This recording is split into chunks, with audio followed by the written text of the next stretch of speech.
coffee. Got the coffee here. Mm-hmm. Yum.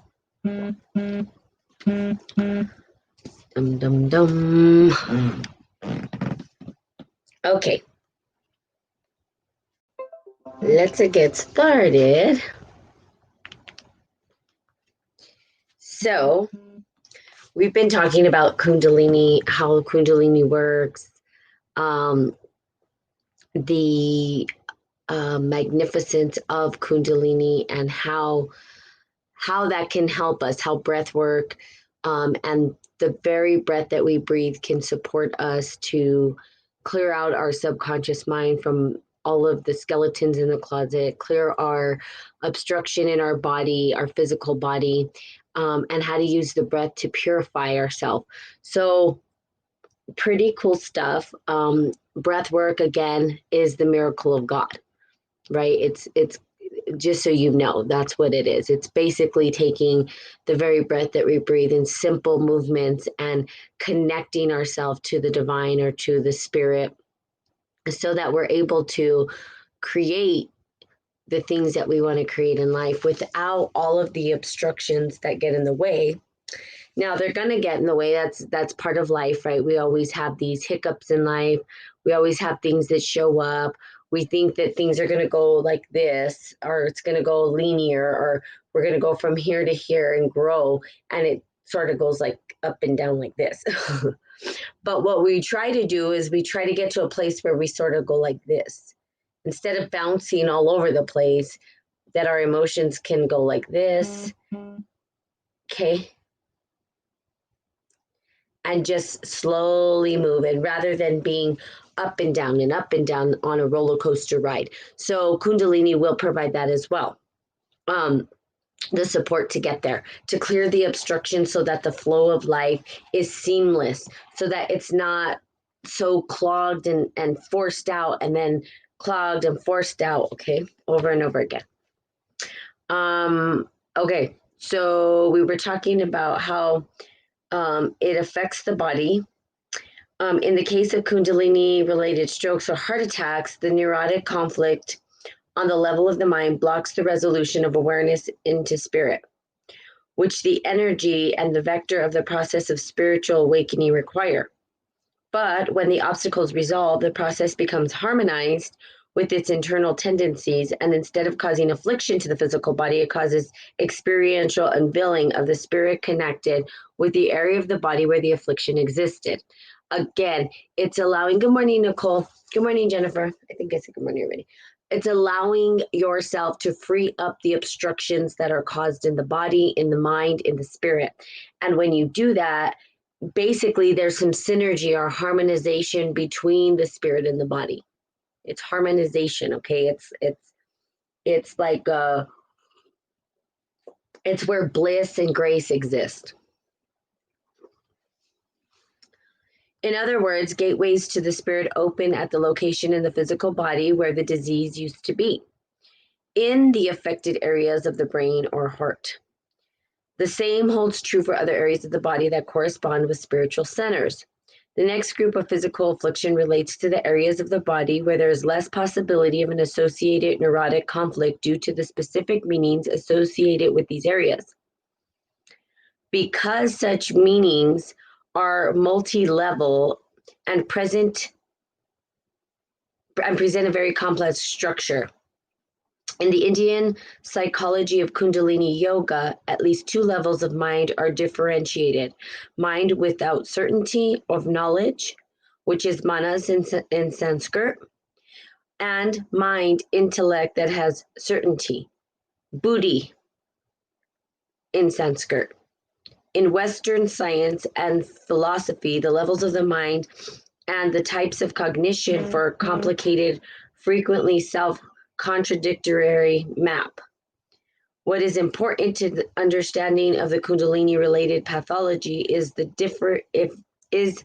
differentiate between the thinking that relates to solving mundane problems and the frequent peripheral set of deep existential beliefs that govern our behavior and relationship with life. Okay, so let's go this. So we have the two minds of intellect. One is intellect, and the other one is certainty and uncertainty, basically. So we would see the certainty and uncertainty would be like facts versus stories. What's certain, what's not certain, and how can we differentiate between what is certain and uncertain? Um, and we'll go back through that because that was a lot of a lot of information, right? So we'll say at the least two levels of the mind are differentiated: mind without certainty of knowledge, and mind intellect that is certainty. So it's like understanding the fact that we have these two things at play within the mind, the certainty and uncertainty. The uncertainty is sort of, if you saw it from a perspective that made sense, it's like you don't know what you don't know. It's the sort of like the future. It's uncertain, but we certainly know what we're doing up to this point or what we've done to this point. We understand, how we got, well, maybe we don't understand how we got where we are, but we know that we've gotten to some point. And in that point of certainty, we'll just let the flow do the work from here. Yeah, exactly. Let the flow. Is that in the certainty, we know for certain, like for instance, there's certain certainties that we know within the world, and that's one that the sun comes up, the sun goes down. Moon comes up, moon comes down. Why? Because we've observed it every single day of our life.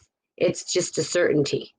The uncertain is what lies behind or beyond the moon or the other side of the moon. We're uncertain. We don't really know. It's the dark side of the moon. We don't know what exists there. We have all these questions. It's also uncertain how the surface is, what's on the surface, how the surface looks. We're just certain that we see a moon, but we're uncertain of how this operates or what it is. It also could be the uncertainty of how physics itself works, right? The fact that we have gravity pulling on us. We're certain that it's there, but we're uncertain exactly how it works. Is there an invisible, there's all these theories around it. There's theories as to what it is. And it shapes and molds and changes over time as we gather more information and try to understand, bringing it into the intellect, which is scientifically based. If you wanted to sort of open up the two and look at the duality of what is happening, we would say it's the sacred feminine and the sacred masculine. Everything can boil down to this. So if you're ever reading something and you're unsure what they're talking about, ask yourself, what is the dichotomy in it? What is the two things, the paradoxes that are happening right now? One is always, and you're always, and this is certain, you're always going to come back to sacred feminine, sacred masculine. There's functions of both. Okay. Good morning, Sneha. I don't know if you're still on here, but there's functions of both. There's functions of the way that they operate. So the uncertainty would be what we would consider the sacred feminine. It's the black hole. It's the I don't know what I don't know.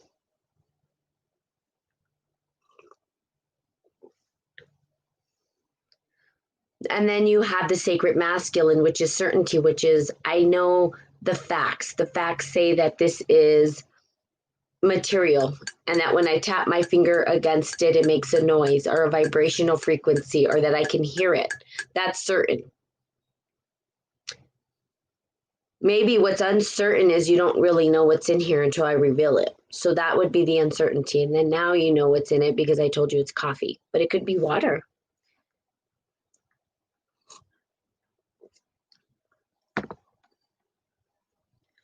Again, it's the material versus the immaterial, the spirit versus the material world, and how we operate in the material world. It always comes back to the very simplistic parts of life. How do we engage the spirit into the material world? That's the question. How do you find your purpose to start to develop that into the material world? How do we take what we know is within us, the very spirit that we have and create something in the external world. Most people will stay in the spiritual world, not really creating in the material world. And in the Christ blueprint, I can't remember if it was in the Christ blueprint, Saint Joseph, I think it was, they talked about a saint that was good, but only had one part of it, would just stay in the clouds and not necessarily come out and engage in the material world. You have to have both in order to fully open up, right? And I know, Curtis, if you're on here, good morning. It's like, if you're doing the work, it's opening yourself up to vulnerability, which is the uncertainty. You're uncertain when you're vulnerable. Now, there's one thing I'm certain of, but then again, is it certain? What's certain for me is that I have faith and that God will always provide. I live with that certainty. So vulnerability to me is not scary. Authenticity is not scary because I know that God will be there to catch me. I have faith. Now, for those of you that may be questioning your faith or may not have faith or maybe don't believe in a God or whatever it is that you believe, whatever it is, right? Some people don't. And I don't know what viewers are on here don't or do believe. But the vulnerability can be considered the ability to think outside your normal way of thinking. And that perhaps when we do that, that we will gather more information that will help us solve the conundrum that we have been searching for. And then bring that information back into the material world to create the very thing that we want to, or that we're desiring to. Now, a lot of this information is utilized at the highest levels. And here's the deal. We've been seeing a lot of what I would call manipulation at different levels, and it's so disheartening. And I even left a quote that's very disgraceful, the way that people are utilizing this information at all levels and at our highest level. The highest level you can imagine, and it's disgraceful. However, not up to us to judge, but it's out of grace. It's not within grace. And so when you're utilizing this information, when you're asking yourself, how do I create in this material world with the information given? What is the intention behind it? Is it for the greater good? Can I articulate the intention?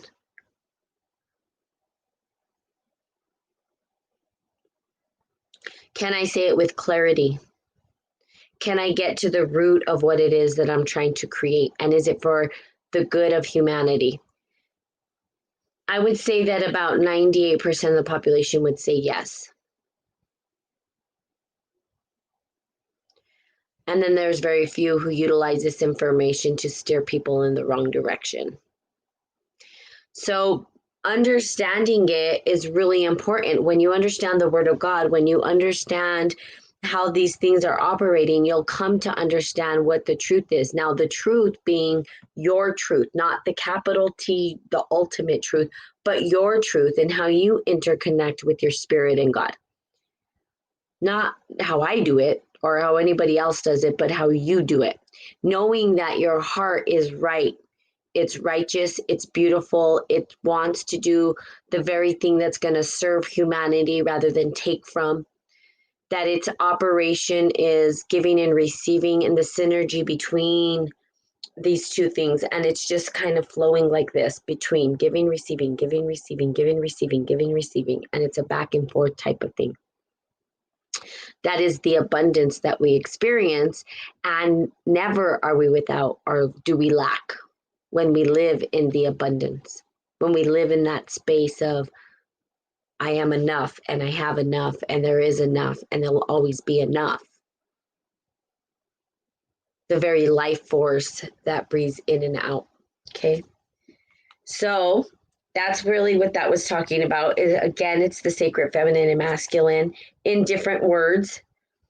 And it's talking about how we use it. So intellect being the masculine, and the uncertainty, or the without certainty of knowledge, is the sacred feminine, where we don't know what we don't know exists. What is important to the understanding of the Kundalini related pathology is to differentiate between the thinking that relates to solving mundane problems and the frequency proverbial set of deep existential I can't say the word, beliefs that govern our behavior and our relationships with life. These thoughts or beliefs concern what is real and unreal, what it means to die and to exist, what is moral and what is not. There is a group of centers in the body that are specifically associated with the mental process.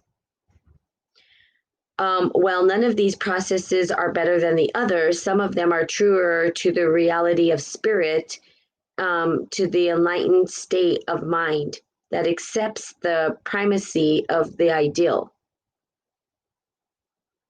of spirit. Others are mostly true to the reality of the unenlightened mind, the premises associated with a purely materialistic orientation.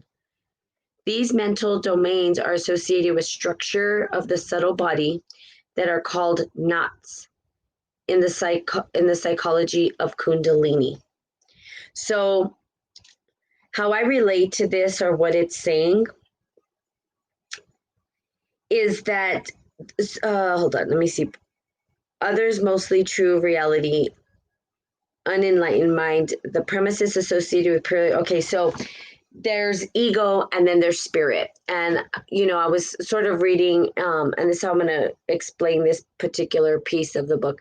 There's ego and then there's spirit. And I was reading A Course in Miracles. I've been reading that book lately, which I love. It's a really pretty good book. But in that, it's the ego. You have the ego and then you have the spirit. And the spirit is not the ego.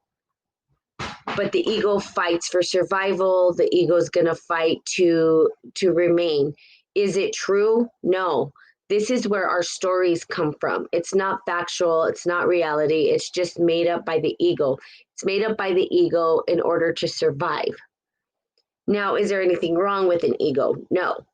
We need the ego in order to survive in the world. Otherwise, we would have just perished, right? It is the discernment between what's good for us and what's not good for us. The fight, flight, freeze is part of that. It's when we're like, oh my God, I need to survive, so I'm doing this. So our bodies, our own existence in our bodies has utilized the ego to survive, to be alive, to be able to breathe. We wouldn't be here had that not been in operation. But the understanding that the ego is not the reality, it's not real, and that it's there as a function, that's the awakening, is to recognize that. And let's just say that we operate from ego most of the time. Why? Because we're here, we're in this world. If we weren't, we'd be transcended into light, pure light, and we would be love, and that's it. We wouldn't have to talk about the hardships of life. We wouldn't have to talk about, oh, this person did this, and I'm fighting with my family, and someone made me upset, and this person said this to me, and blah, blah, blah, and all of these things. And, what's going on with this pandemic, people wouldn't be freaking out. They wouldn't care. They'd be like, I'm light. There is no disease because I'm perfectly perfect. I'm with God. But that's not the case, right? Because we live in this world, and in this world, there's this, we're dense, we're material, and the ego says, don't go away. Don't leave. I need this body. The spirit says, I'll utilize the body as a function of God's extension, but I don't need a body. My spirit is whole, perfect, and complete. The ego says, I need a body to survive. So if you're looking at the reality and the unreality, how do we bridge the two together so that we're like synergized into one? How do we bring the spirit into the body and sort of Not get rid of the ego. That's not the point. The point isn't to say, oh, I don't have an ego, I'm getting rid of it. No, it's not the point. And you can't do it unless you transcend into light, into pure God, right? So that's why they said, let he who live without sin cast the first stone. That's what Jesus Christ meant. We all participate in the ego. There's nobody who doesn't. We're all ego. It's the awareness, again, of the ego, understanding how it operates, understanding its function, knowing when to utilize it, utilizing it in a way that's going to support rather than harm. The ego is the talk in the head that says you're not good enough, you're not worthy. The ego is the part that says, I cannot do it. I'm ugly, I'm this, I'm that. It says all these hateful things. It also does this. The ego does this trick. You're better than everybody. You're smarter. You know more. Everybody's stupid. That's ego too. So where's the balance between the two, right? Because ego can be vanity, it could be all these things. How do we say that we are enough and worthy without saying this is a function or operation of the ego? It's recognizing that you're enough because everybody's enough. So it's seeing the enoughness in somebody else, not having to compete with that, but saying, how do you add value to my life based on the things that you do? So it's a connection between both and where we honor the beauty in others,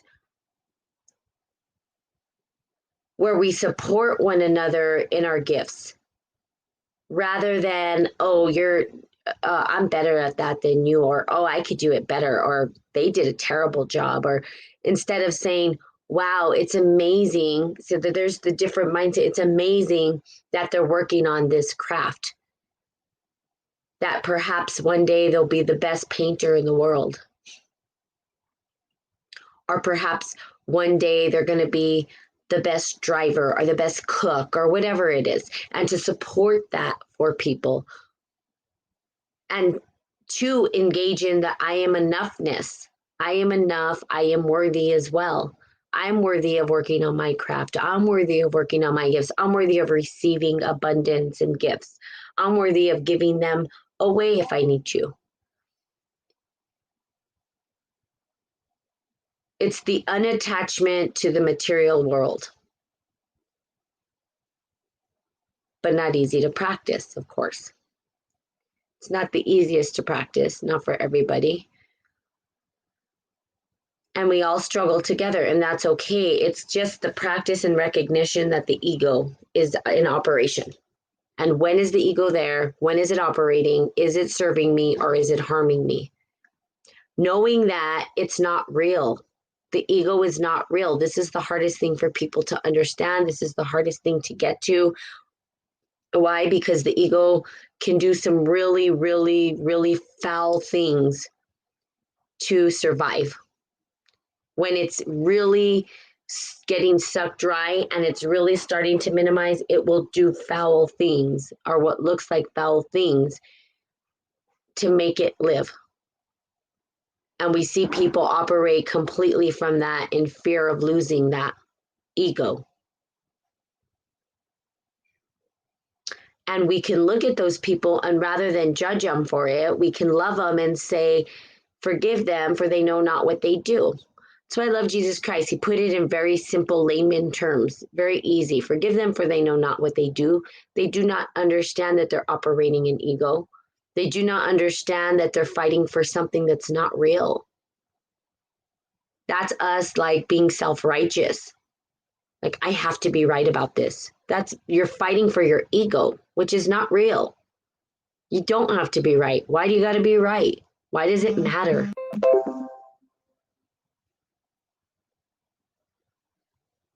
Be okay with who you are. Be righteous within yourself. Meaning connect to God, connect to spirit through our very breath, right? Through Kundalini breath work, through the understanding of this and say, I don't need to make my people wrong or other people wrong. in my heart of hearts, I know what's right for me. But that doesn't mean that I have to dismiss that they're not operating in what's right for them. Even if we can see them going down a road of self-sabotage, it's like, forgive them for they know not what they do. I cannot correct this. It is up to each individual to look at their own ego. Period. I have to look at my ego all the time. Trust me. Not a pretty sight, not fun, but important. So looking at that, and that's basically what it's talking about. Okay. Awesome. So there you have it for today. Cut it a little bit short. And yesterday I thought it was Friday. So I told everybody happy Friday. And you guys don't correct me. And I just think it's hilarious. Y'all just let me go on. Like if it's a day, it's not. I was certain it was Friday yesterday. I was 100% certain. And I was like, it's not Friday. It's Thursday. What are you doing, Natalie? Dear Lord, baby Jesus, girl, you you got your day. And then I was like, no one tells me when I'm wrong. It's hilarious. You guys just let me go on and say, have a fantastic Friday. And it's Thursday. You guys are too kind. Okay, so there you have it. It is Friday. So now you get two Fridays in a row. Yay. Have a fantastic, funky, freaky, phenomenal, fun-filled, fun, flattering, fantastic, futuristic Friday. And I will be seeing you on Monday. Again, I'm going to start the abundance meditations. It will be at night. And you guys are all welcome to join, which is going to be awesome. I can't wait to do that. Because we all get to experience the abundance in our life, okay? And this book and these meditations are really good. And if people are really interested in doing the 40-day abundance meditation, maybe I could set something up. But I'd have to have people interested because I don't want to just be the only one showing up. I'd like to have a group of individuals that want to show up to do it, okay? So there you have it. So I love you guys. Have a fantastical day, and I will see you on Monday. Bye-bye.